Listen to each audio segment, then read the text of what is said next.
Bonjour, c'est Ursule encore. On est le 12 octobre 2025. Alors je viens sonner la trompette aujourd'hui encore et je viens proclamer le retour de notre Seigneur Jésus-Christ. Amen, soyons tous bénis. Alors, quand l'Église de Jésus-Christ, n'est-ce pas, deviendra la femme d'Apocalypse 12. Amen. Alors, la femme d'Apocalypse 12, n'est-ce pas, qui a un combat euh, contre le dragon, n'est-ce pas, n'est autre que l'Église de Jésus-Christ, n'est-ce pas? L'Église pour laquelle il est mort et qu'il a purifié, qu'il a sanctifié, n'est-ce pas? Et qu'il a laissé sur terre, n'est-ce pas? Afin que par cette Église-là, toute la terre puisse connaître Dieu. Oh, Jésus-Christ ne nous a pas sauvés, n'est-ce pas? Et une fois qu'on est sauvé, on s'en va au paradis. Non, non, non. Il t'a sauvé, n'est-ce pas? Afin que tu puisses annoncer les vertus de Dieu, sa grandeur, sa puissance, sa gloire sur la terre. Alors c'est pour cela que, une fois que tu viens à la connaissance de la vérité, n'est-ce pas? Alors, une fois que tu es illuminé, c'est le temps pour toi d'illuminer les autres. Et si les autres, si tu, en fait, n'es pas prêt à illuminer les autres, mais c'est le temps pour toi, n'est-ce pas, de te préparer à baigner dans cette présence-là, et la gloire de Dieu en toi va faire que Jésus-Christ sera connu. Amen. C'est un peu ça, parce que Jésus-Christ a dit, n'est-ce pas, que nous sommes la lumière du monde. Quand il était sur la terre, il l'a si bien enseigné. Il a dit, je suis la lumière du monde. Quiconque vient à moi, n'est-ce pas, hein, sera éclairé, sera illuminé. Et Jésus-Christ a dit, je suis venu pour que ceux-là qui voient soient aveugles et les non-voyants, n'est-ce pas, deviennent, n'est-ce pas, des voyants. Alors les pharisiens lui ont dit, mais est-ce que tu veux dire aussi que nous sommes aveugles? Parce que quand Jésus-Christ marchait sur cette terre, les leaders religieux, n'est-ce pas, étaient ceux-là qui voyaient. C'est eux qui disaient au peuple quoi faire et ne pas faire.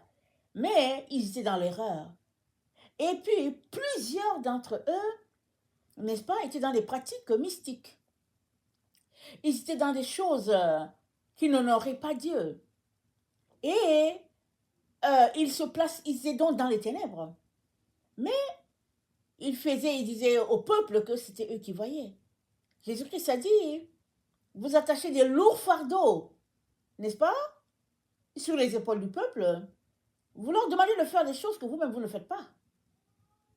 Alors, une fois sur la terre, avec ces enseignements, petit à petit, les gens ont commencé à faire la différence entre une personne qui prêche la parole de Dieu et puis la manifestation de Dieu est tangible, et puis les autres qui enseignent Dieu, et puis il n'y a rien qui se passe sinon que des fardeaux et de la dureté et, n'est-ce pas, le manque d'amour. Et Jésus-Christ a dit, je suis venu, n'est-ce pas, pour que ceux-là qui ne voient pas puissent voir. Amen. C'est-à-dire que les gens, n'est-ce pas, aient la conscience illuminée et réalisent que, tiens, la vérité est par ici. Et que tout ce que ces ceux-là font, ce n'est que du mensonge. Aujourd'hui, encore, n'est-ce pas, on est dans la même situation sur la terre. Parce que tant qu'on est sur la terre, on a besoin de la lumière divine pour nous éclairer. Et Jésus-Christ, c'est cette lumière-là. Il nous a dit, vous êtes la lumière du monde. Vous êtes le sel de la terre. Comment allons-nous être cette lumière? Nous allons être cette lumière si nous sommes illuminés par la lumière des lumières qui est Jésus. Et comment serons-nous illuminés par lui? Nous avons besoin de marcher, n'est-ce pas, dans l'intimité avec lui, et nous allons, n'est-ce pas, recevoir de ce que Dieu a pour nous, et les écailles vont tomber de nos yeux, et on va marcher dans la vérité. Alors, Nous avons un texte, n'est-ce pas, dans la Bible, hein, qui nous fait faire poser beaucoup de questions. On pose des questions, et puis, vous savez, on est souvent mélangé, et puis ça arrive. Mais Dieu ne mélange pas. Dieu n'est pas l'auteur de confusion. Alors, quand on lit Apocalypse 12, n'est-ce pas, on est saisi par le combat qui est là. Le combat d'une femme, puis du dragon. Mais ce combat, c'est un vieux combat. Le dragon, n'est-ce pas, hein, c'est lui qui a trompé Adam. Mais en ce temps, il était serpent. Et c'est dit que plus tard, il est devenu dragon. Ça, c'est dans Apocalypse, je pense, 11 ou bien 12 qu'on nous dit ça. Mais dragon, ça veut dire quoi? Ça veut dire que de serpent, hein, il s'est poussé des ailes, comme on dit, et puis il est devenu plus, n'est-ce pas, imposant, avec d'autres attaches dans les ténèbres.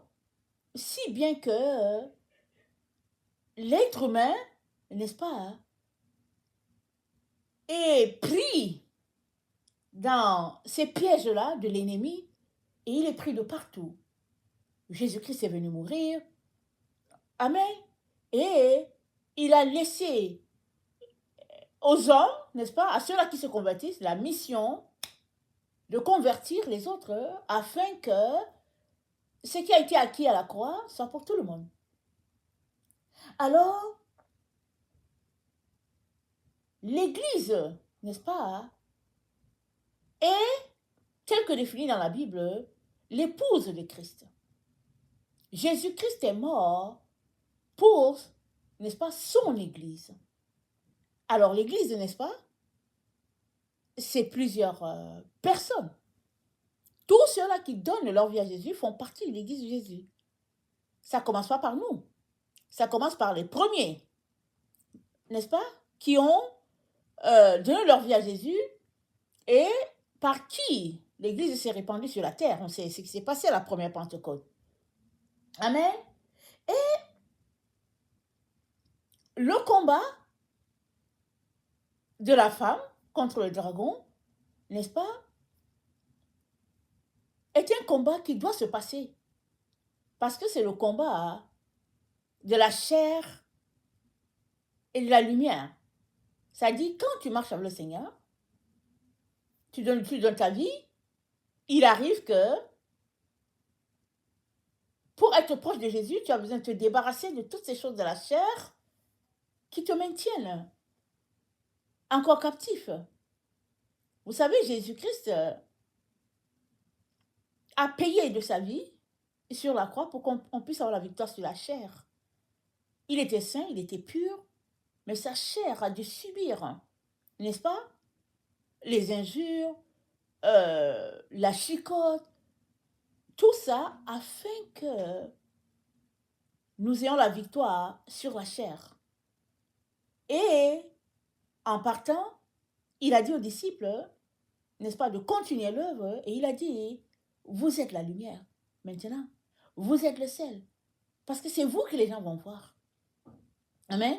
Et c'est ce combat-là qui est défini dans Apocalypse 12. Et c'est pour quiconque a donné sa vie à Jésus, n'est-ce pas, qui fait partie de l'Église de Jésus-Christ, qui est dans ce combat-là. Ce n'est pas juste une histoire racontée vraiment qui concerne les autres, ou bien qui concerne une Église donnée. Apocalypse 12, c'est l'histoire de l'Église de Jésus-Christ, n'est-ce pas, vivant sur cette terre, appelée, n'est-ce pas, à combattre les ruses de l'ennemi. C'est ça, Apocalypse 12. Et en tant qu'enfant de Dieu, tu as besoin de te mettre à la place, n'est-ce pas, de la femme. Parce que la femme, c'est l'Église. Alors, tu peux dire, je ne suis pas une femme. Ok, tu n'es pas une femme, mais 1 Corinthiens 3, attendez, on va lire 1 Corinthiens 6. Alors, 1 Corinthiens 6, voilà ce que ça nous dit, parlant de l'Église de Jésus-Christ. 1 Corinthiens 6, au verset 19, c'est dit, « Ne savez-vous pas que votre corps est le temple du Saint-Esprit qui est en vous, que vous avez reçu de Dieu et que vous ne vous appartenez point à vous-même. Car vous avez été rachetés à un grand prix. Glorifiez donc Dieu dans votre corps et dans votre esprit qui appartiennent à Dieu. On est appelé à glorifier Dieu dans notre corps. Mais qu'est-ce qu'il y a avant cela? Avant cela, c'est dit, ne sais-tu pas que ton corps, c'est le temple? Ton corps, c'est l'église.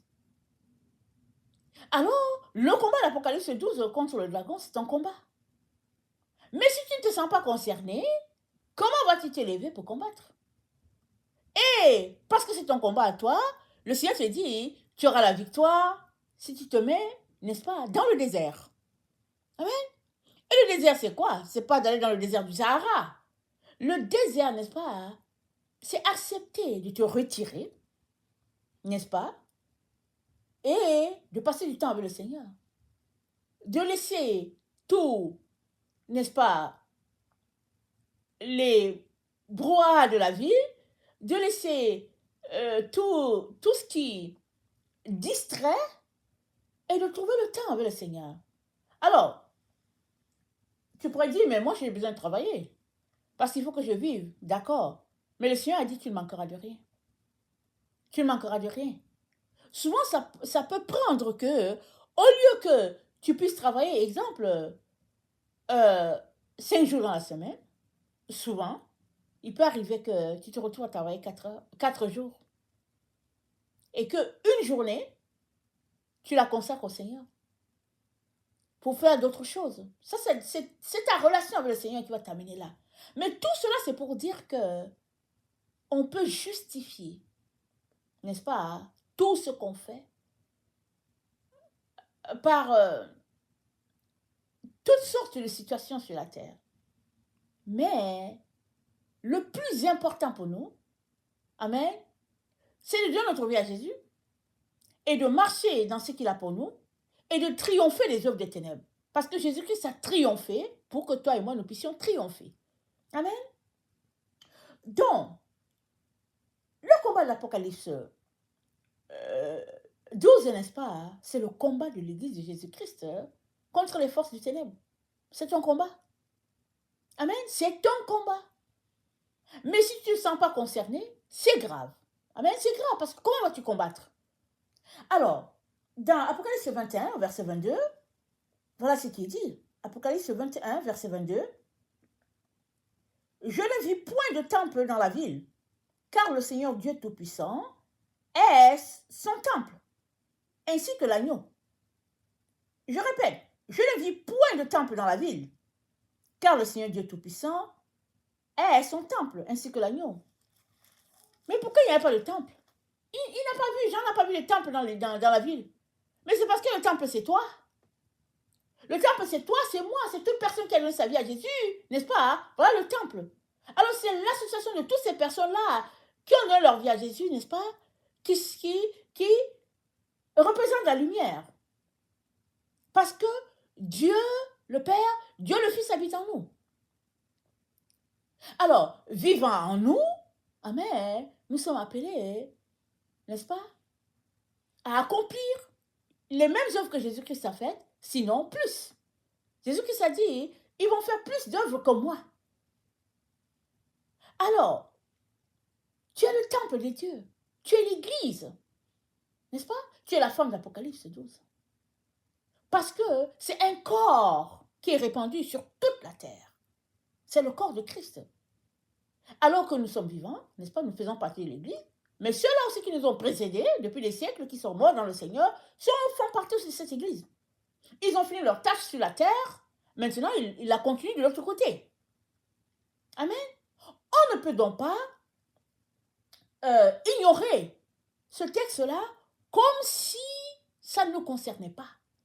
Ça nous concerne bel et bien. Et dans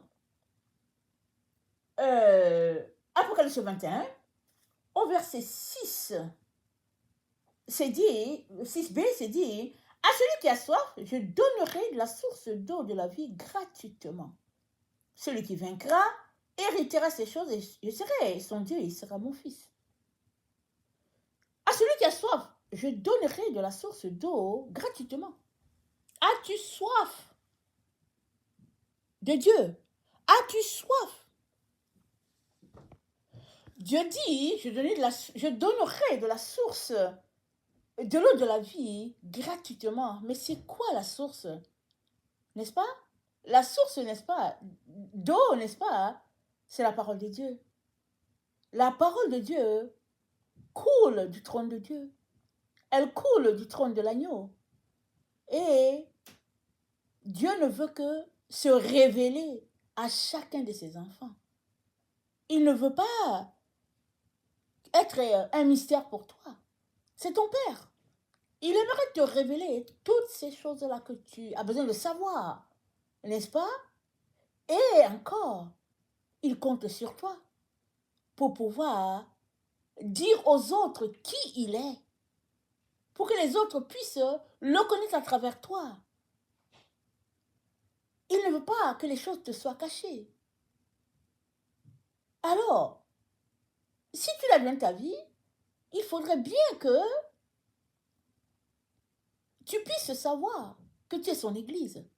Et si tu es son Église, pourquoi attends-tu que quelqu'un d'autre t'enseigne la parole de Dieu? Dieu ne veut que te l'enseigner. Et s'il te l'enseigne, n'est-ce pas? C'est pour que tu puisses recevoir sa lumière, comprendre, saisir tout ce qu'il a pour toi. Il a dit, je suis venu pour que ceux-là qui ne voient pas puissent voir. C'est pour ça qu'il est venu. Ceux qui ne voient pas puissent voir. C'est pourquoi il est là. Alors, est-ce que tu vois? Et même si tu vois, tu aimerais toujours voir mieux et puis voir encore plus. Et celui qui vaincra héritera ces choses. Alors, on pourrait lire ça pour dire, quand je veux vaincre sur cette terre, je vais hériter les choses après l'autre vie. Mais non, tu commences à hériter les choses pendant que tu es sur la terre. À chaque étape, n'est-ce pas, où tu as victoire, le Seigneur te révèle plus de lui, plus des choses que tu dois découvrir pour que, n'est-ce pas, tu puisses grandir et posséder tout ce qu'il a pour toi et entrer dans ta destinée. Alors, il aimerait que tu saches que la femme de l'Apocalypse 12, c'est l'église de Jésus-Christ, c'est toi. Tu fais partie de l'église. Ce serait dommage que tu arrives, n'est-ce pas, de l'autre côté, et puis tu dises, ah mais tiens, ce n'est que maintenant que je comprends que la femme de l'Apocalypse 12, il s'agissait de moi, il s'agissait de l'église de Jésus. Ce serait dommage, n'est-ce pas?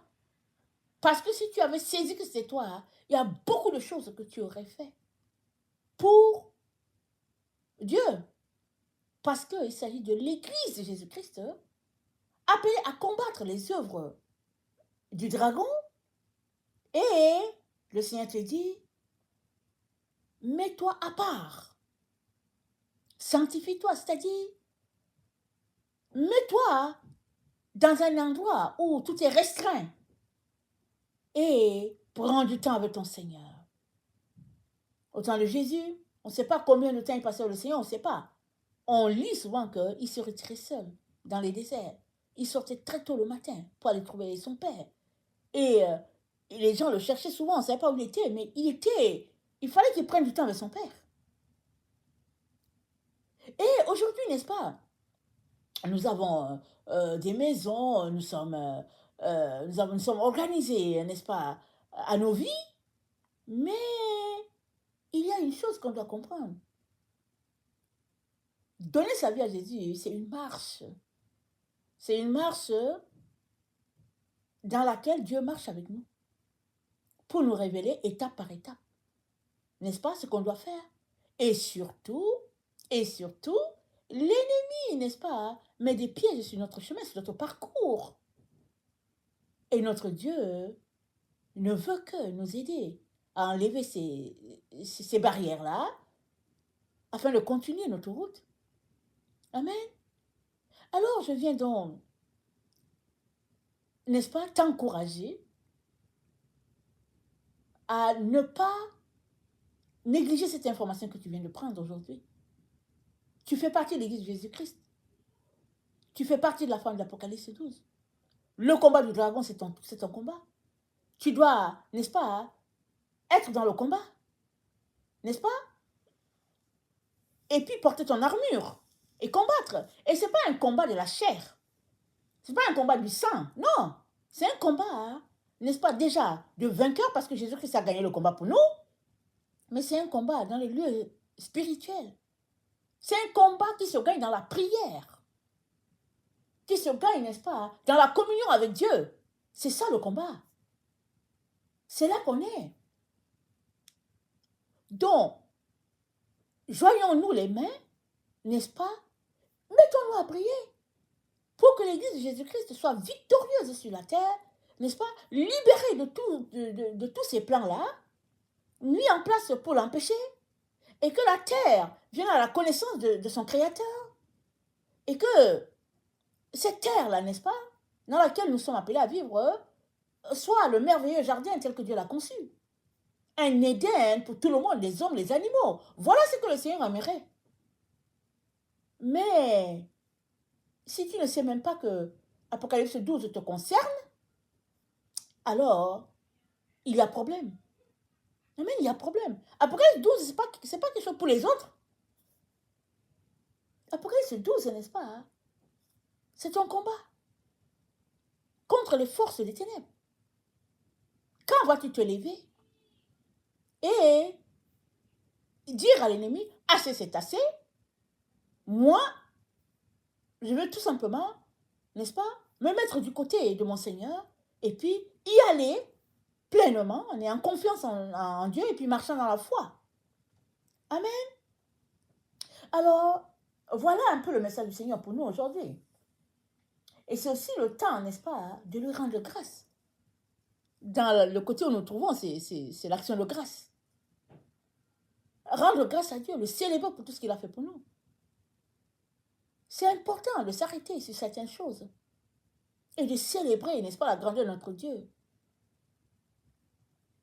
Que le Seigneur bénisse sa parole